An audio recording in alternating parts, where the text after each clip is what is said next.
So the last step that we need to do is to create the texture of the fur.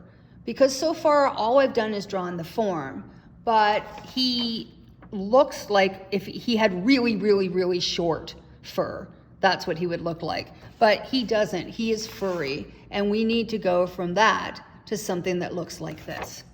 Okay, so I'm just gonna stop and talk about fur and hair are the same thing. And basically, just the kind of line work that you would do. So if you have short, I'm just gonna say hair, you have short lines. If you have long hair, you use long lines. If you have straight hair, your lines are fairly straight. And if you're starting to show curled hair, you start to curl your lines. Okay, so whatever stuffed animal you're doing, you just need to look at what you got here. So, sorry, let me zoom out. So I've got a lot of stuffed animals in my classroom, in my closet. This is a Lorax from when we did Seussical. And you could see, so to do him, his fur, the length of this fur is a little bit shorter than the bear we're drawing, but this part of his face is really long fur. Same thing, I've got a baby blue dragon here. And you can see he's got fairly short fur on his face. It's a little bit longer here, really, really short here in his horns, and long fur up here. So the first thing you need to do is decide, well, how long is the fur? So when we go back and look at the teddy bear, you can see he's got a fairly long fur. And the next thing you have to do is start to observe the direction of the fur.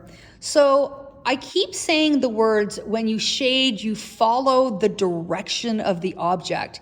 And there were times where you're like, what does that mean? Well, when we drew the glass jar, it means the highlights go straight up and down, so you draw straight up and down.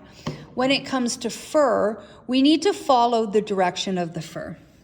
Okay, so for this, you can use a regular pencil. You can use a mechanical pencil too, because we're drawing kind of finer lines. But I'm going to start to put the fur in. And for this, we have to really pay attention to what's happening here. So from his nose, the fur goes straight up a little bit this way, and then it goes out this way, down this way. So it's projecting out in all directions from his nose. But remember, we still want to keep lighter on the top. Things are a bit darker on the bottom. Okay, so here we go on my drawing. So I'm just starting little lines. Now, doing hair and fur can look really cool. And remember, we're doing fur now as we're learning to draw, but the last project of the year, the big project, is faces. And yeah, it's okay, I will teach how to do that as well, but we're gonna have a lot of hair. And the secret is the layers. Okay, so doing just one layer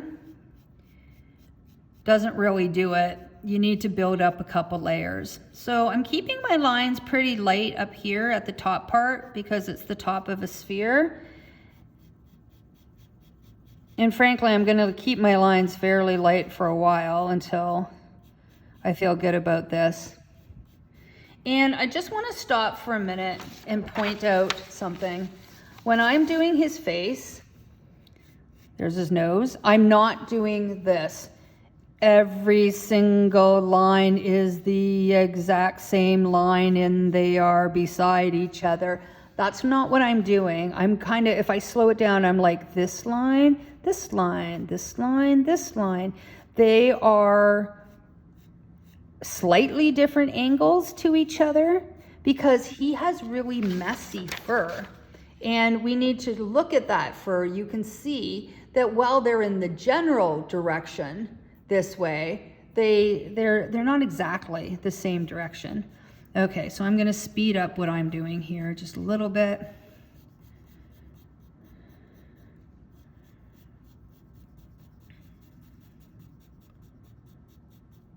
But really, the secret to getting just a fabulous looking drawing is to take the time with the fur. So you can see that we're starting to change the look, but that's only one layer of fur. It's better, but it's gonna look even better if we kind of go back, and I'm gonna go over this and add a second layer. And now that I'm down here, the bottom of our sphere area, now I'm starting to press down a little bit more.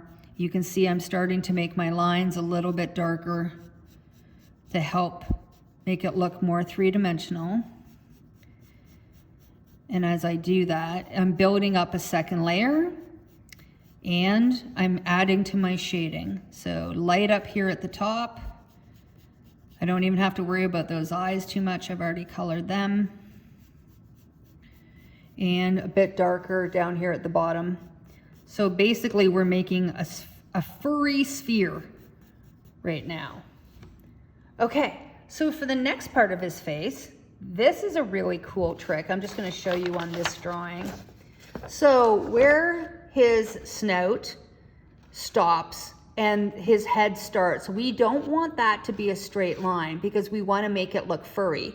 So you notice how I shade a jagged edge again. So I'm going to kind of going in, out, in, out, in, out. You can see it right here especially. I went in, out, in, out. It really helps to make it look furry.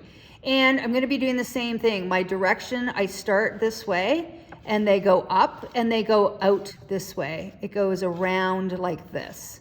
And it's darker down here and we're kind of getting lighter as we go up here. Okay.